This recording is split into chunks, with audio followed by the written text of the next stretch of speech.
A very good evening to you and welcome to the desk here on Global Television.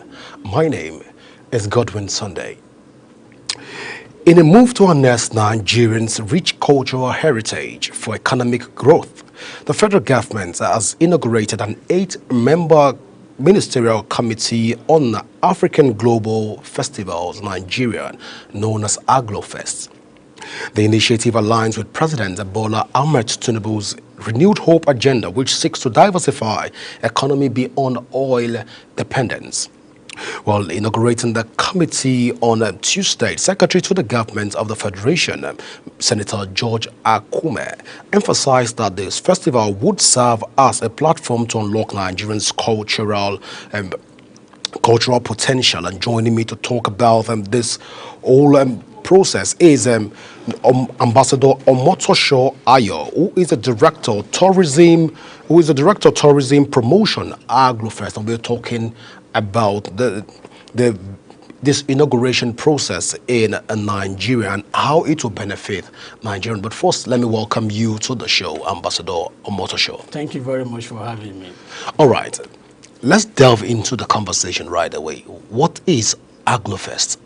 What is it all about? Yeah, AgloFest, as you can see the acronyms, is about African Global Festival. So AgloFest for short, it's about connecting people, in diaspora, the African nations, as much as other, people in Caribbean, Brazil, and the rest of the world, to have a center spot, a center destination, Nigeria, at the same time to explore Nigeria in entirety, in terms of art, culture, our food, our offerings, our beautiful landscape, because, our President Bola Ahmed Tinubu, in his wisdom, wants to diversify the economy of Nigeria. And before you can renew the hope, you need to diversify. And in doing that, tourism is an instrument. Art and culture is an instrument for you to do that, for you to have, the projected revenue, to increase the GDP of Nigeria. So that is what AgloFest want to, put to the front burner of Destination Nigeria, whereby, just yesterday, we, has been directed all the ministers, ministerial, department, to align with this forthcoming festival, which is AgloFest. All right, so let's talk in terms of the timing for AgloFest. As it stands right now, is the timing right? Knowing fully well that a lot of Nigerians are saying that they want more from the government. Should we be talking about tourism even at this point of our nationwide development? Yes, this is the right time. There's no better time than now. Tourism is the component of our daily activities. It's about our social well-being. It's about economic promotion. It's about economic prosperity of a country. And all over the world, including the rest of African continent, they are key into tourism. Don't forget that how can somebody work from January to December? It promotes, one, peace. It also promotes, what I call a good state of mind, happiness. People got to, have to be, happy. And the best way to use that instrument, which is tourism. And so, Mr. President is actually right by, supporting that initiative as promoted by TBYK, okay, and other ministerial working force from the Ministry of Art and Culture and Creative Economy, from the Ministry of Trade and Trade Investment, and also Ministry of Foreign Affairs, Center for Black and Arts and African Civilization, that is CBAC.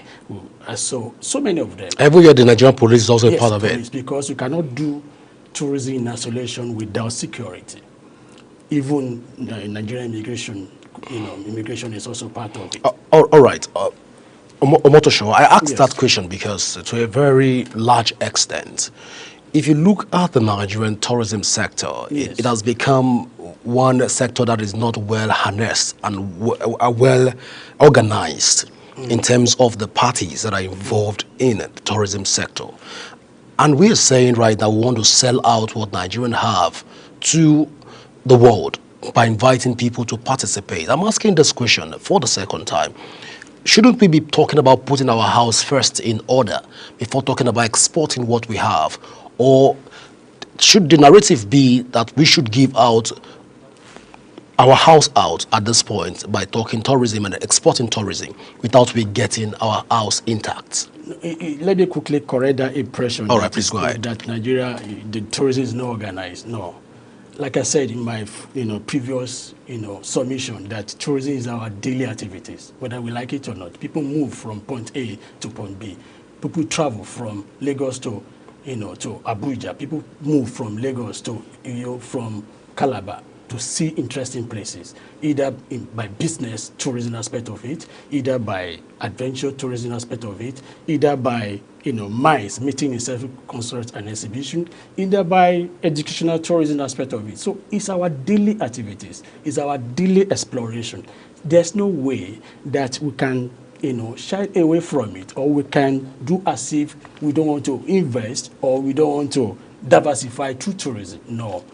That means we want to operate in isolation, and it's not possible. It has to be a collaborative effort from those ministries that has been inaugurated, and at the same time, the Mr. President, when you look at him himself as an iconic promoter of culture, promoter of peace and unity of the Federal Republic of Nigeria. So he wants to diversify the economy. That is, tourism is sustainable. All is sustainable. So when tourism is sustainable, for us to elevate life, we need to embrace tourism in whole entirety, from the federal government to state government and local government. So we cannot do without having tourism products, having tourism programs, having tourism festivals. Look at what happened just about 3 months ago, just in December. Lagos State plugged into it and they raked in a lot of millions of dollars. So to say, and other part of the country, which is Calabar. Calabar has become a destination for Calabar. So everybody, which is synonymous to real Carnival. So you cannot say that we shouldn't just, do away with tourism. For us to run the government, we need tourism activities to tool, particularly the youth, to curb the youth restrictiveness. We need to engage in youth tourism development. We need to engage the youth, curbing them from all manners of, drug abuse and stuff, and sensitize them about the development of our nations. So the prosperity is about, giving back and promote tourism in all fronts. And that is what Agro Festival, is, projecting come October, to see millions of people coming to Nigeria through to Abuja, to Lagos, and those are the 3 destinations we want to have the festival. Wait, before you go into marketing at this point, yes. Ambassador Omotosho, there is this narrative. Yes. Thank God you're the director of AgroFest, and yes. Let's talk about this. There's this narrative that most people that are into tourism, mm-hmm. that the tourism space, let's use it like that, the tourism space is largely a space that is dominated with a fetish practice. That is, people that are into tourism are either diabolic or they are, because they're spiritual, all kind of conversation. But how correct is it to say that tourism is a central stage for spiritualism? No. It's not about fetish. No. Tourism, like I said to you the other time, it has its classification. There's sport tourism, there's religion tourism.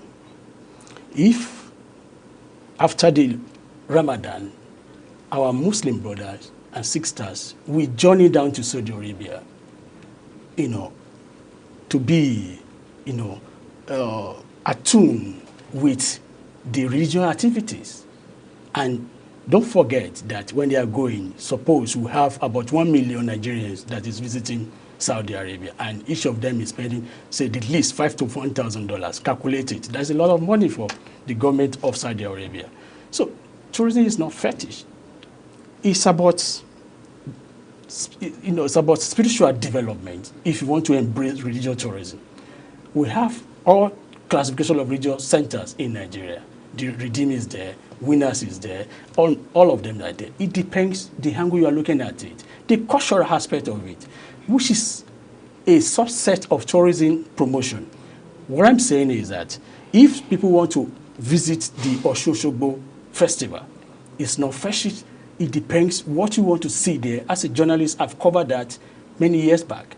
And it also promotes the economic activities of Osun State. Now, look at it this way. Sports, tourism, the only tourism aspect that connects, whether you are from the Hausas, whether you are from the Igbos, whether you are from the Yorubas, once you are on that field, you are playing for 90 minutes. So we have the Eagles is dominating, so to say, indomitable lions. So we are doing that. That is sport tourism for you. So people, the practitioners, the players, I'm one of them, and as an authority in the tourism space in Nigeria, it's about, having connected with your mind. And from here, you can journey into any other part of the world through the presentation of your stories. Well, let's come back again to the conversations around this fetishism that have tend to surround the conversation. Okay, so there's a lot of fear right now that what happened in Festac, Yes. Festac 77, Yes. of course, you will say it was a tourist attraction, and of course, the celebration of culture, which was the festival of arts, culture, and what have you. But we saw a lot of things that happened in Festac 77. And the fear will now be that if we open Nigerian up on the ground of tourism using the Aglo Fest, won't there be a replica of what happened in Festac 77? And are you sure we can sustain the pace of opening Nigerian up culturally wise, and our culture not being exported, and as such our people not be able to come back to roots again, because our culture has become universally a universal practice all over the world? Like I said to you, tourism is sustainable. It depends on your belief, your motive, your background. But I tell you, if you are in the street of Brazil, you see all manners of this cultural practice Exported from Nigeria Yes. through using Yes, maybe and they're Festac 77 or And they're other making means, a lot and this of will money. not lead us to a total exploitation of our culture and tradition, and Yes. thereby And they're depriving us. making a lot of money from it. Don't forget, for instance, if you see somebody in the street of Abuja now frying akara, which is using palm oil to fry akara, people will look at him as if, or her as if being fetish. No. Naturally, if you fry akara, which is, cake beans, okay, you will enjoy it more than even the groundnut oil.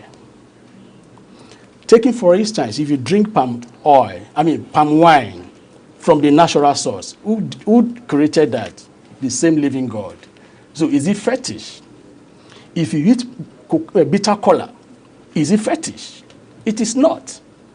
So this has been, over the years, people have seen the cultural significance, the cultural recognition of it. That is why you are now saying you are promoting your culture. Your culture is your DNA, and which is an integral part of tourism promotion. So it depends the angle you are looking at it. So you're in not my own afraid. view- Yeah, please go ahead. In my view, Yeah. Agrofest, even though it's a reenactment of Festac 77, to consolidate further that, okay, let's have African Global Festival projecting millions of people. In America alone, there are about 40 million black nations there, in America alone, and with primordial, African continent. Okay, now they want to come to Nigeria, and they've traced their ancestry to Nigeria. By the time they are coming, we are going to have what we call a pool of naming ceremony for them. You can have to say your name is now Tunde Babatunde, your name is now BC, your name is this, your name is now Ajoke. These are fascinating things to them. They want to see. They are not coming here to come and see your skyscrapers. They want to come and see your culture. And your culture, you are selling your culture. They are coming here to come and spend their hard-earned money in Nigeria. One, if you are coming here, they are going to lodge in hotels. We are very close to this hotel here, which is the Palms. Per night there is about over 100,000. We have the presidential suite, which is about almost 500,000. Who is it? Nigerian that want to stay there? It's the foreigners that want to come and explore that. By the time they are coming for festivals, hotels will be fully booked, transportation, everybody will be, it's like oil to oil the engine, to oil the economic, fabric of the country. So the transportation, the restaurants, everybody is going to connect it. Even the youth will be engaged, naturally, that they're going to have a business summit. There's going to have investment opportunities for all of them. By the time they are coming, they will tell you that, oh, wow, they want to come and invest there. I will tell you a beautiful story. I have a friend who brought, Africa diaspora, in America to eastern part of this country. By the time they are coming, by the time she arrived, she said, oh, she doesn't want to go back to America again. That, she actually loved Nigeria. Who knows what was our transpired that made her to stay back? Because she saw... You sure it's not the love of something else?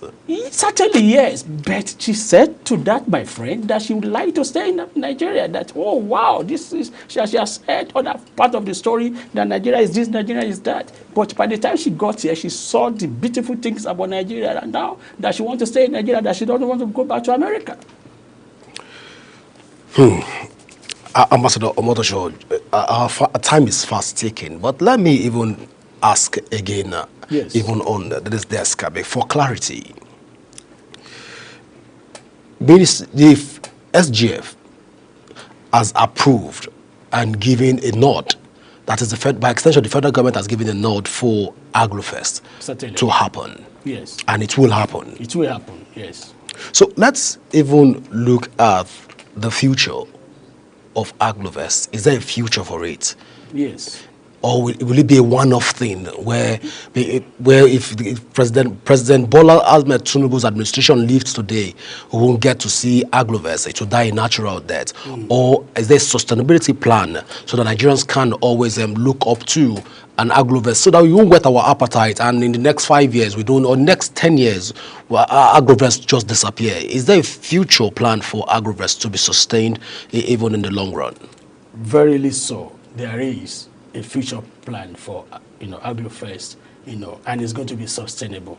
Now that the federal government, like I told you the other time, nothing brings in money into your country other than tourism products, tourism activities, events, entertainment, and the rest of it. So, and the federal government has already keen to this, and so we, the organizing committees, as well as other, ministerial committees, we are going to, they already aligned with this project, and it's going to be an annual event.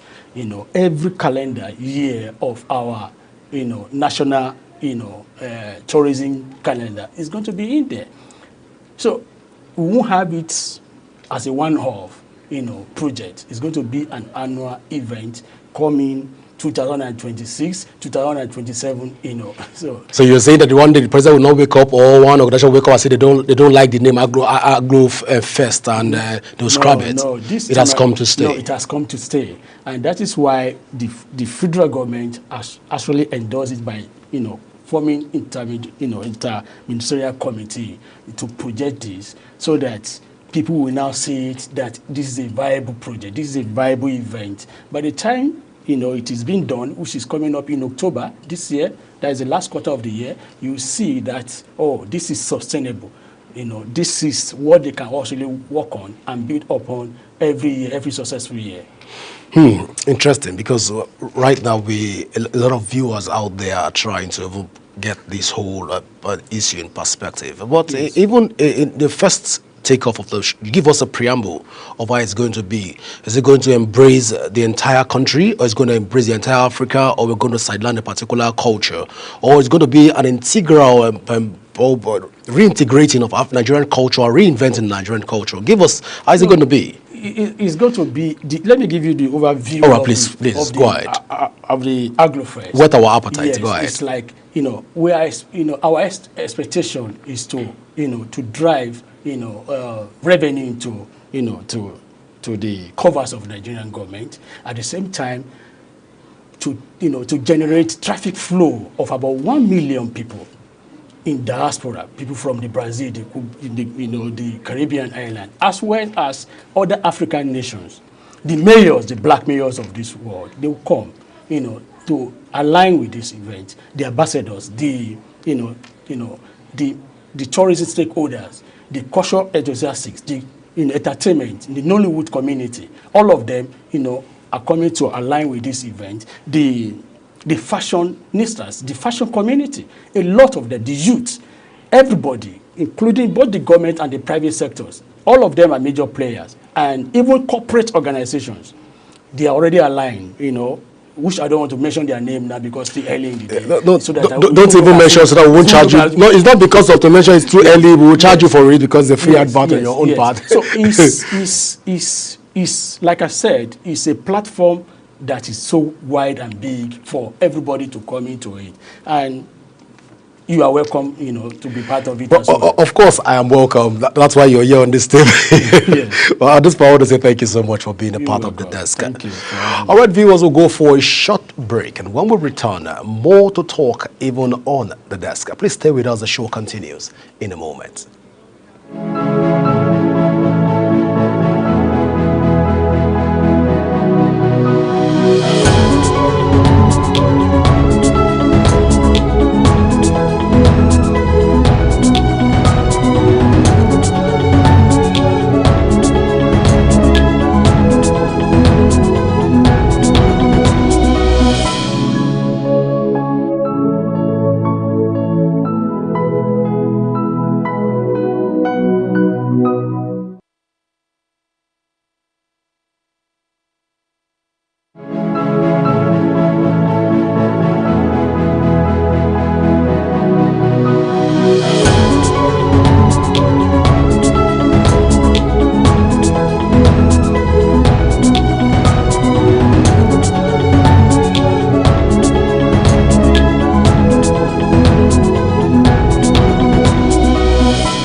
Do you know that Global Television can be watched in Nigeria and all over the world?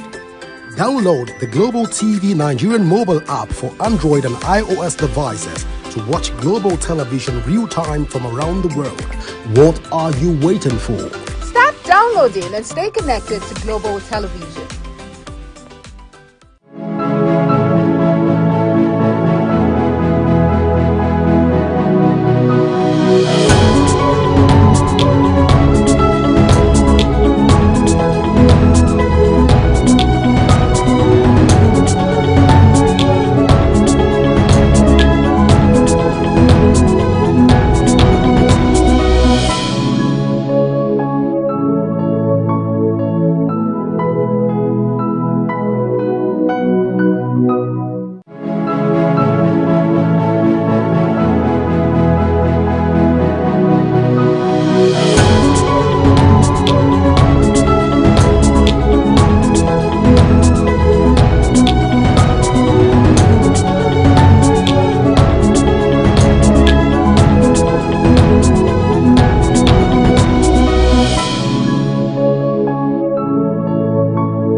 Welcome back, and just in case you're just joining us, this is The Desk here on Global Television, and my name is Godwin Sunday. I'm being joined to talk about the issues around border security, trying to x-ray the borders and Nigerian border immigration laws and some of the things that we've seen around the border. And I'm being joined right now by Ambassador Hosseini Kumasi, and we'll be talking about border security right now. But first, you're welcome to The Desk on Global Television. Thank you very much. All right, so let's delve into the conversation. A lot of innovation, so to say, have been seen by the Honorable Minister of Interior, Olubunmi Ojo. We've seen also policies from here and there just to fast-track some of the things around border security. But sadly, about 162 personnel will be trained on the e-borders platform in order to understand how to go about the e-visa and all of this. But we are not yet addressing the issues around border. But first, what do you make of the general border security in Nigeria? Thank you very much for having been here. The issue of border is a very large one. It's a very wide scope of border monitoring or border security. The minister is just adding some or shedding some light. But I think the CG is the principal actor of this because it's within her jurisdiction. Minister is a supervisor, supervising the paramilitary agencies under the interior. But he's actually the controller general that is responsible for border security. And I was here some times back when she was appointed sometime last year. I think this is exactly 1 year of her being in office. And we discussed issue of this nature. And I clarified, I made it clear. Immigration is the agency charged with the responsibility of border security.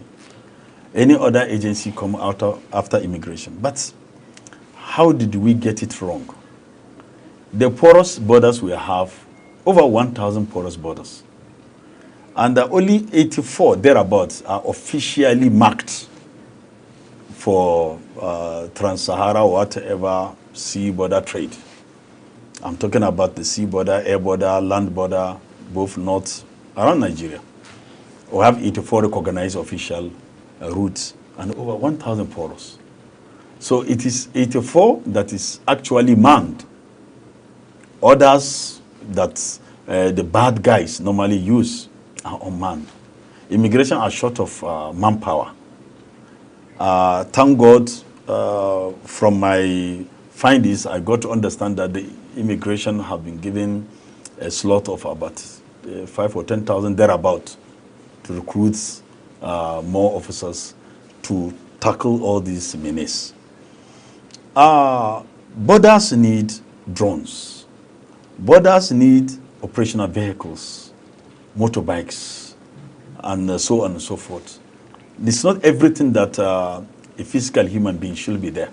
There are certain things your drone or you will be sitting down in your office and map out the black spots. And these are areas that immigration is lacking. And thank God, in this year's budget, areas like this have been captured. And I think there is a substantial amount of money for capital project, which will be. So very soon, you will see the immigration in action in terms of securing the borders. All these bad guys that today have terrorized Nigeria, northern Nigeria to be precise, came through the borders, the porous borders, arms trade, human trafficking, and so on and so, all these illicit, illegal activities came through porous borders. Nobody will carry arm to pass through Iduroko, Semeboda, or Ilela, or Megatari, Kongola. No. They normally use, and the time, when you are busy, they are more vigilant and agile than you. Because some officers, we are not human, we are not machines. Officers are human beings that get to do some things and get tired. So in that, during the resting hours, that is the area, the time, the bad guys normally act. So how do we come about it? It's through this modern equipment to be able to secure it. The minister is doing well in terms of promoting all this, creating more awareness. And the CG as well. I made it clear to her that keeping quiet will not solve. You have to tell Nigerians what you have done so far. The minister is telling us every day how we have achieved. Even at the end, he even going deep into her own project. Her own project, and making it look like his own. He is not hijacking it, but he has to speak out for Nigerians to understand what agencies under him are doing. So it's left for the captains of those agencies to come and tell us what we have achieved so far. So this is the area that immigration will come up. Very soon the PRO section will come and tell you how far they have gone. But So having said this, let's look at the e-visa process. This you've mentioned immigration. You've also mentioned that we have porous borders, which has been the conversation for almost it is like as old as Nigeria in itself. 84 borders out of more than they said more than 2,000. More than 1,000. Said more than 2,000 borders, porous borders, based on my research that I've been doing so far. But looking at all of this and the introduction of the e-visa, is this the right way to go as a people? No. To me personally, when the e-visa project was introduced or mentioned by the minister, Honorable Minister Dr. Tunji Ojo, I faulted that area. We are in a hurry.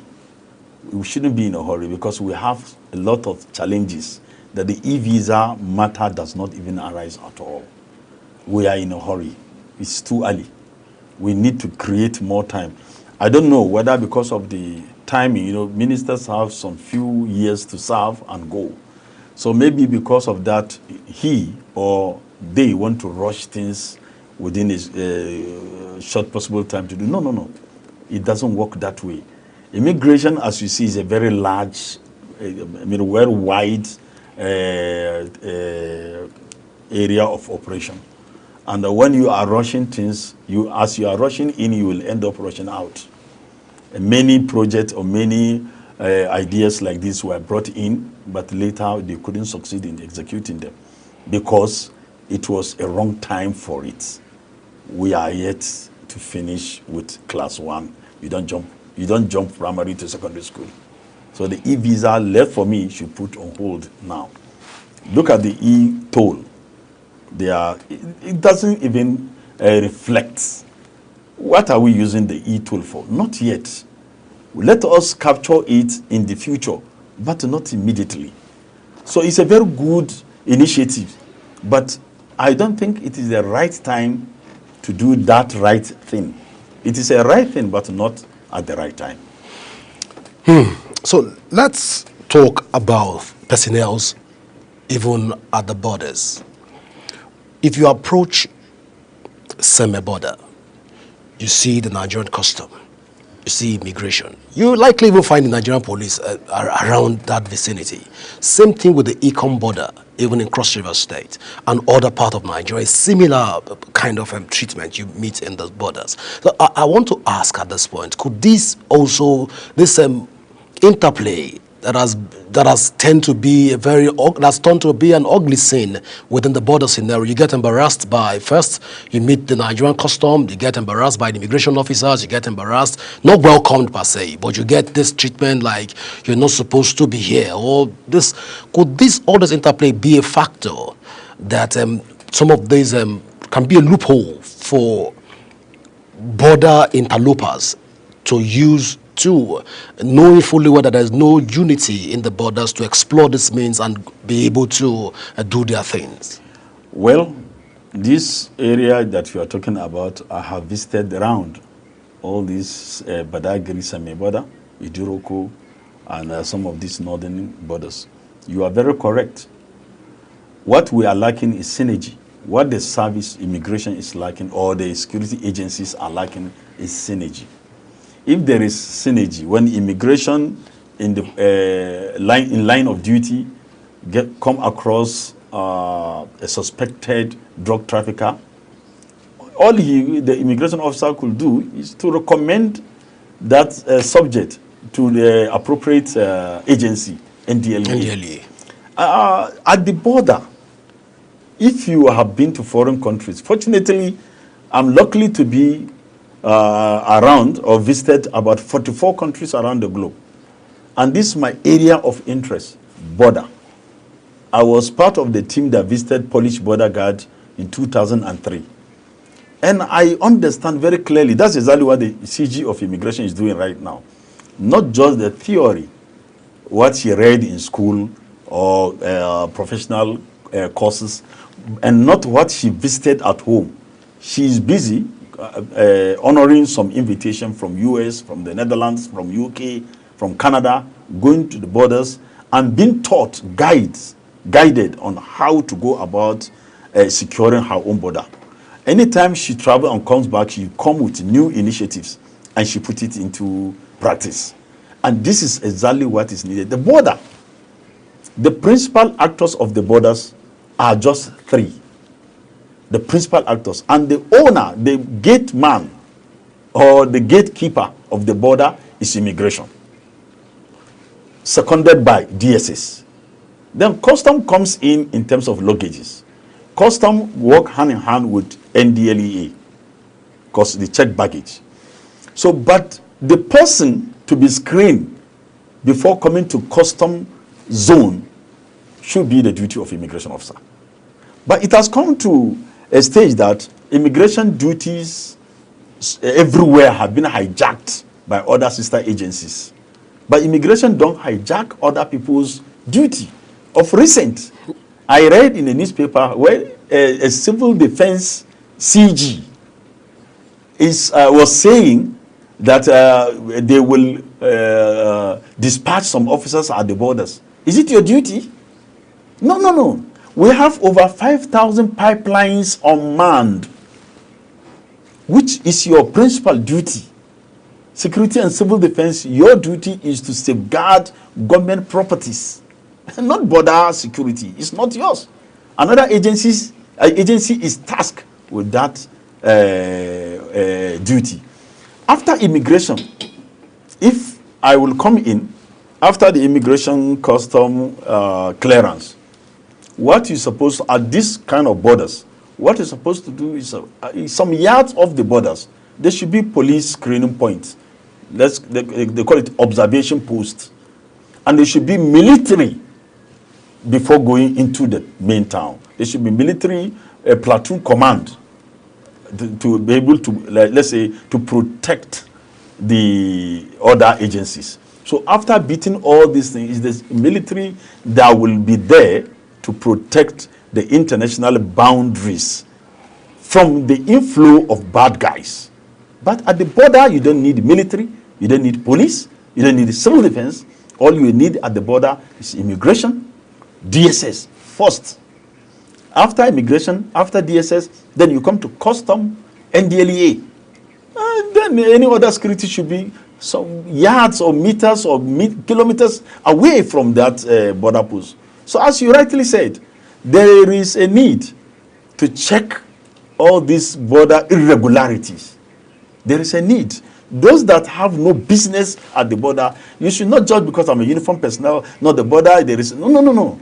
Equip immigration to do their duty, to do their job very well. You don't equip police and expect immigration with empty hand to do the necessary thing. No, they cannot do. And it is their work. But you are busy equipping police. That is, you are chasing, you're leaving the subject and chasing a shadow. So why can't you equip the immigration?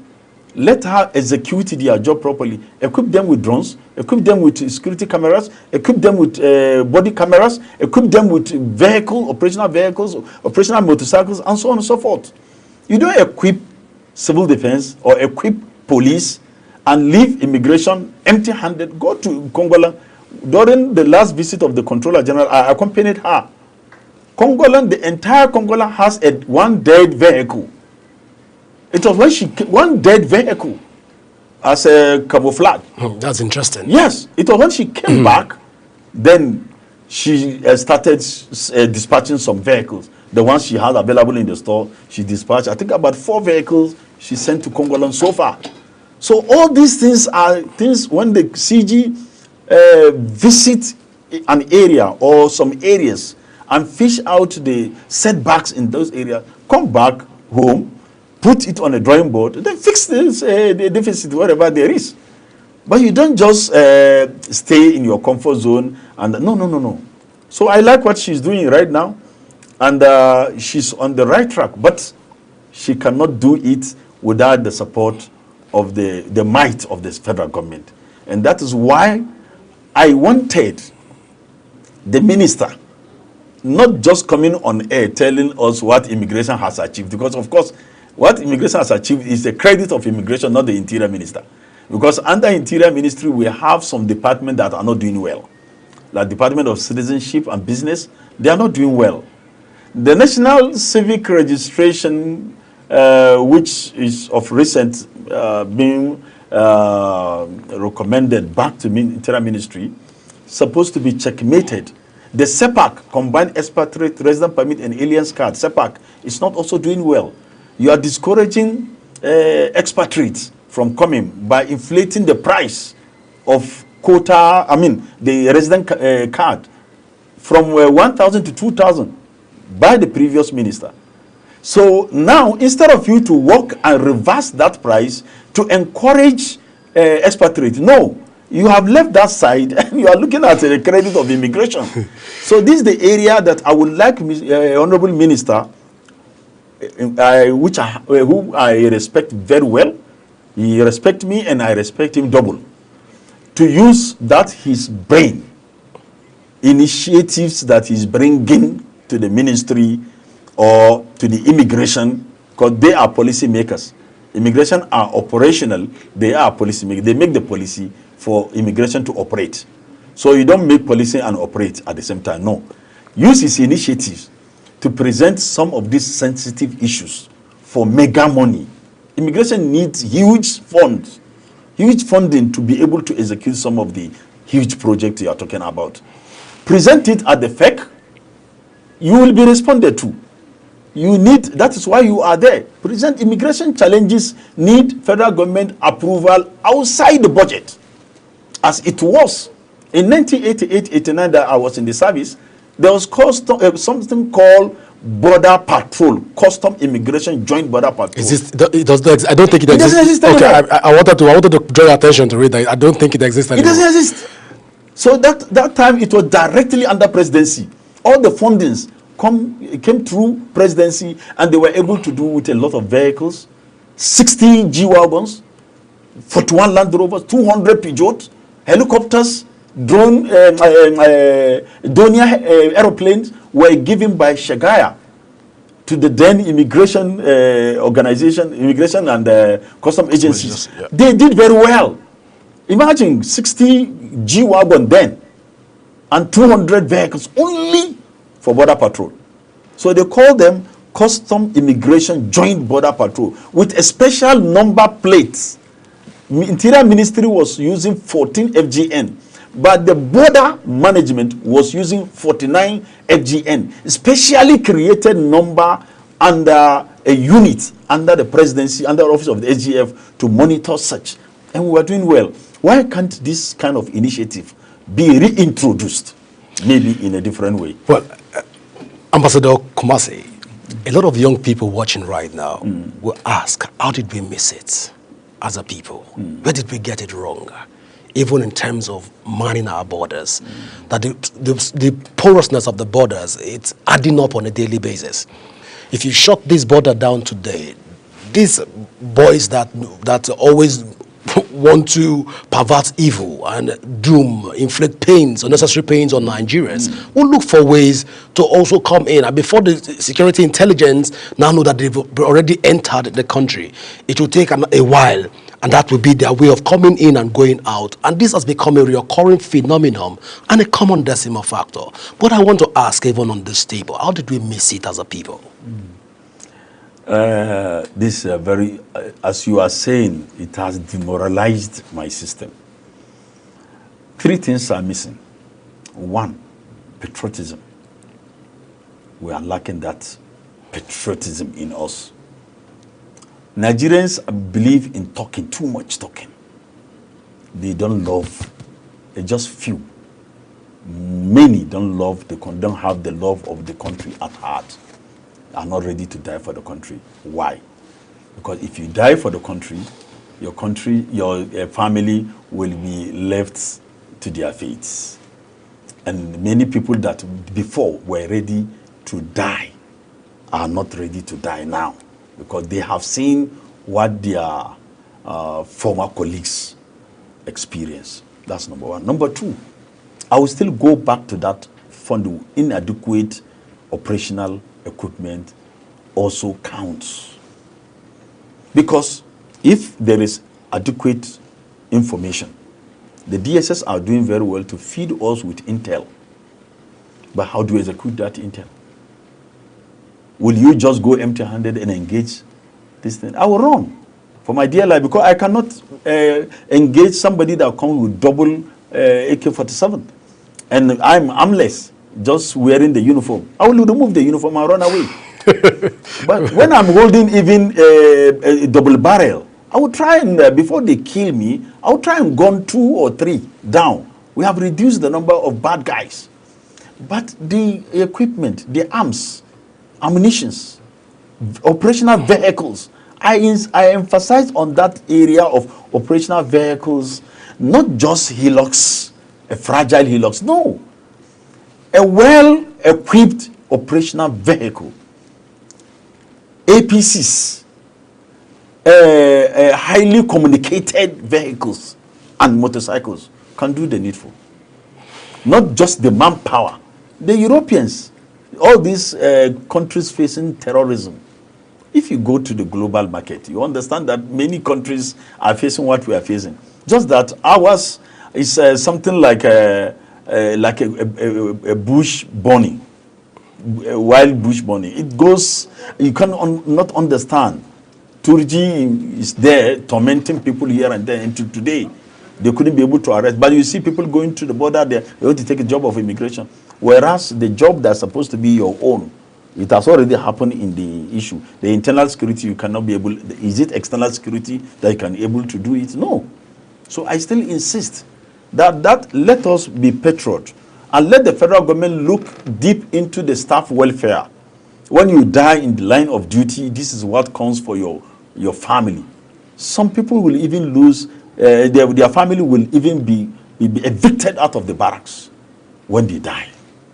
So will you agree to die and leave your family to suffer? No. You don't wait till you get it in heaven. Your heaven should be here and there. Even God himself said, ask for heaven here on earth and hereafter. So the issue is that, as I said, the staff welfare should be taken care of. Let there be some special allowances for special operations. Special allowances for special operations. Let it be huge so that the person can get something. And there should be promise, because the previous CG, Jere, did the same thing, and this woman has already penciled down. Whoever dies in the line of duty, if you have a grown-up children, they will be recruited in this system. So, you know, it kind of compensation. So this can boost morale. Well, Ambassador Kumasi, there are a lot to discuss on this table, but I'm just being signaled right now that our time is fast spent. A lot, because we've not even started the conversation. I'm telling you, a lot of things a lot of things we want to talk on this. We'll have to bring you back again, even on. I'm ready anytime. All right. Well, this is how far we can go on and say thank you so much for being a part of the show. Well, viewers, this is how far we can run even this evening. Do remember that you can join the conversation on our various social media handle right now, showing on your screen. Should you want to do that right away, you just go straight to your social media and type in Global TV NG to be part of the conversation. And of course, you can download the Global TV app on Android and iOS devices to keep track of our conversations, even here on the Global Television. Till I come your way again, even on The Desk. I am Godwin Sunday. Always remember that peace and unity are the pathways to progress. Enjoy the rest of your evening.